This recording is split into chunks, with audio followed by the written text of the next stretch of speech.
गेले काही दिवस आपल्या गुन्हे शाखेच्या अँटी एक्स्टॉर्शन सेल 2 आणि अँटी नार्कोटिक सेल 2 याच्या टीम्स, त्यांचे अधिकारी पोनी कुंभार तसेच पोनी गायकवाड आणि त्यांचे सुपरवायझरी ACP श्री राजेंद्र मुळीक हे सर्वजण काही संशयित इसमांच्या बाबत वर्कआउट करत होते आणि तो वर्कआउट करत असताना काल फरसखान्याच्या हद्दीतून त्या 2 संशयित इसमांना आपण ताब्यात घेतलंय. ताब्यात घेतल्यानंतर त्यांच्याकडून एक कंट्री मेड पिस्टल 2 राऊंड तसंच जवळपास 74 ग्रॅम MD हा सापडून आलाय.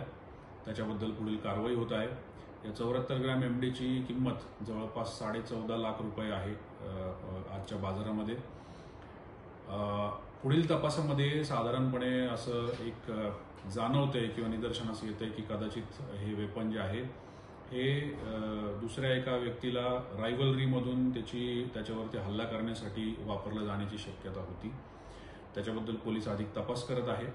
परंतु महत्त्वाची बाब अशी आहे की एकंदरीतच आपल्या सगळ्या माहितीच्या यंत्रणेचा वापर करून याच्यामध्ये या दोन्ही युनिटच्या अधिकारी अंमलदारांनी एक चांगलं काम करत या इस्मांपर्यंत पोहोचून त्यांना त्याच्यातून शोधून काढलेलं आहे आणि एक चुकीची घटना घडण्यापासून आपल्याला टाळता आलेलं आहे.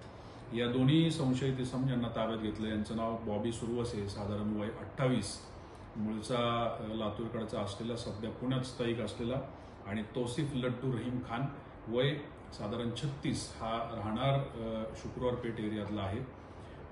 तर याबाबत पोलीस अजून अधिक तपास करत आहेत आणि कालांतराने याबाबत आपल्याला तशी कल्पना देण्यात येईल. त्या व्यक्तींनी कोणाचं नाव घेतलंय का की कोणाच्या खुनासाठी हे सगळं त्यांनी पिस्टल आणलं होतं आणि तो व्यक्ती म्हणजे व्यावसायिक आहे की इतर क्षेत्रातला, कुठल्या क्षेत्रातला आहे? याच्याबाबत खरं तर तपास चालू आहे आणि आत्ताच इतक्या लवकर याबद्दल काहीतरी बोलणं हे योग्य ठरणार नाही.